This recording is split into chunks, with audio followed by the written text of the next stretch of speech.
talk the Steelers game this week, the Buffalo Bills, and really their playoff run. There's two sides to the coin here. For one, there's beating the Bills, which is step one in the playoff picture, the playoff race, whatever. And people are actually somewhat optimistic. Louis Riddick was speaking with the Pittsburgh Post-Gazette yesterday, 2 days ago, and mentioned how he believes that the Steelers have faced enough adversity in the last couple of weeks, changing Mason Rudolph, overcoming 3 wins on the road, beating the Ravens in some brutal weather to secure a playoff spot just in general. He says they could carry that and probably beat the Bills if he had to make a guess, if he had to make a bet. On the other side of that, Chris Sims says the Steelers probably could beat the Bills, but they can't go any farther than that. He says that they probably have the tools, the weapons, the luck to beat Buffalo, go to Buffalo and win. After that one, he does not see them going anywhere.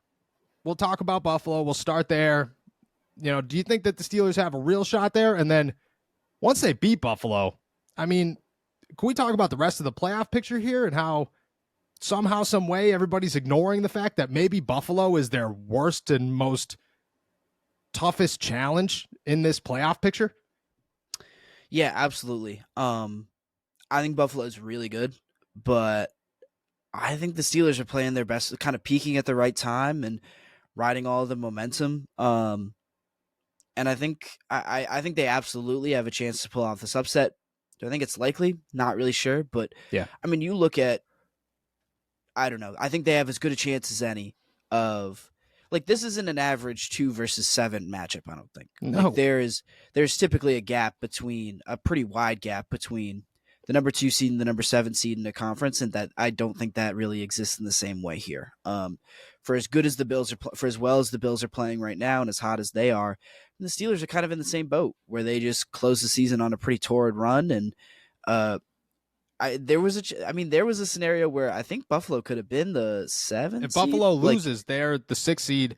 If Buffalo lost to Miami, they were the 7th seed.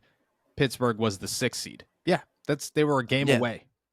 Right, like this isn't as big of a difference as, I mean, the Bills get some style points, like obviously because just of how they've beaten some really good teams and they've been pretty dominant doing it. I mean, but the Steelers have looked just as good down these final 3 weeks of the season. Like, I think the 2 highest scoring offenses down the last 3 weeks of the season were the Steelers and the Bills. The 2 longest winning streaks in the NFL are the Steelers and the Bills. It's to bury the Steelers now, I would be extremely premature, and I think they absolutely have a chance of beating the Bills. And then after that, like, it's why, like, your next game would definitely be going to Baltimore, and that's a team that the Steelers got to have their number, quite honestly. Like, you can talk about how Baltimore is going to be different than the last time that the Steelers saw them, but I mean, the Steelers beat them twice this year. Like, at one point they were fully healthy, at one point they weren't, and Steelers beat them both times. So I don't really understand how you could kind of bury their playoff run so early, because the Bills might be I don't know. It's a debate between the Ravens and the Bills, but there's absolutely an argument that the Bills are the team in the AFC playing the best football right now. Agreed. The Steelers have the toughest path. I mean, they're the 7th seed, so they should have the toughest path, but they have the toughest path to wherever you want to go this season or wherever you want to go this postseason.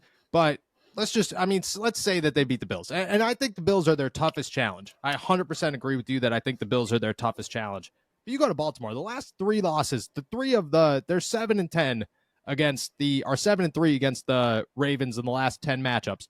2 of those losses came in 2019 when Mason Rudolph got smoked by Earl Thomas and had to leave the game. And then Juju Smith-Schuster fumbles in overtime from a hit on Marlon Humphrey. And the time after that, they got smoked 28-10, but Duck Hodges was the quarterback. And look, all love and credit to Duck Hodges. I think that guy's a great dude. I very much so enjoyed my time covering Duck Hodges. Wasn't the most ideal situation. And then last year, they lost 16-14 to the Baltimore Ravens because Mitch Trubisky steps in and throws 3 interceptions, all of them brutal. Oh, yeah, no, it was 3. It was 3 and like a half. Yeah. It was bad. Yeah, that's what I'm saying. The losses were not great. The Steelers, obviously, the playoffs are a totally different animal and everything, but for anybody to sit around and say, oh, the Steelers have no shot against Baltimore, I mean, it doesn't surprise me with some of the national media, because some of the national media tends to just totally ignore the Pittsburgh Steelers and then just form opinions about them without actually doing any research or watching any games.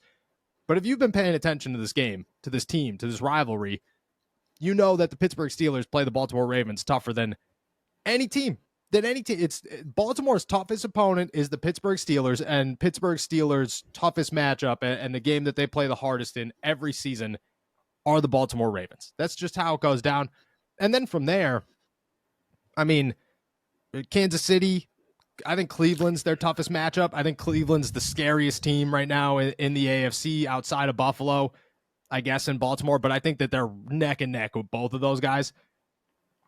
It's Cleveland, Pittsburgh. Like, if you're going AFC North matches for your last 2 games to make it to the Super Bowl, I'm feeling way better about that than having to go to Kansas City and play Patrick Mahomes in the AFC Championship game, or go to Miami and play, a Tua Tagovailoa or Mike McDaniels that are trying to prove themselves and make a Super Bowl. Say Buffalo's their toughest matchup, and if you think you could beat Buffalo, I'm not saying that it ends there, and I'm not saying to say that there's no chance. I highly disagree with that situation. Right, and I mean, I'm even more optimistic about their odds against the rest of the AFC. Like, I don't know. Like, I think I said this maybe at the beginning of the week, but there's no one in the AFC that I feel like they are completely overmatched against. Nope.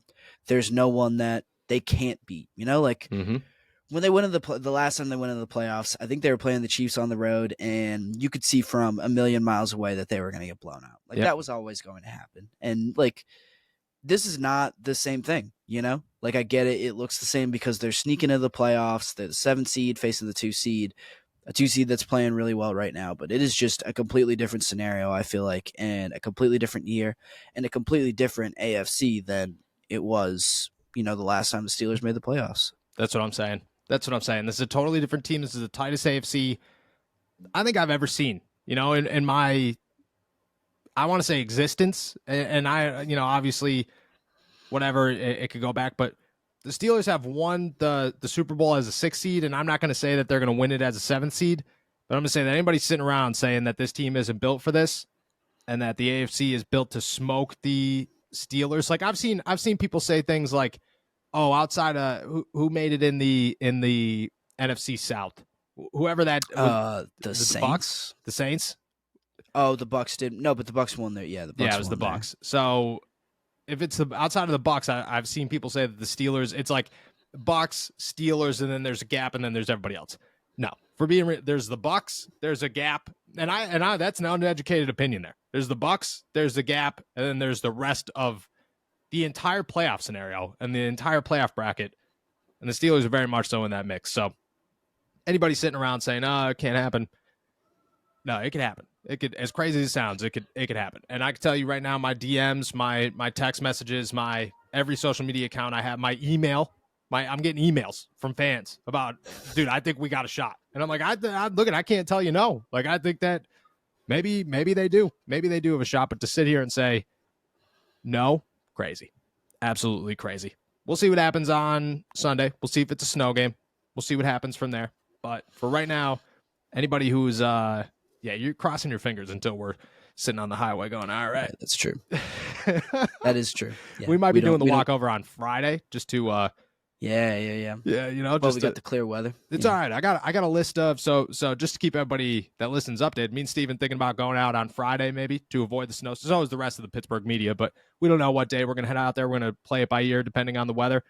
I got a list of restaurants to hit up. I got some people from the Post Gazette that are like, oh, we're going here and we're going. And I'm like, all right, man. City of Buffalo sounds like a good time. Seems like, I'm sure that we could jump through a table in 48 hours. Like, if we're hitting out 48, I'm 100% going through a table. 100% going through. And that will be on YouTube. No doubt about it. That'll be on YouTube.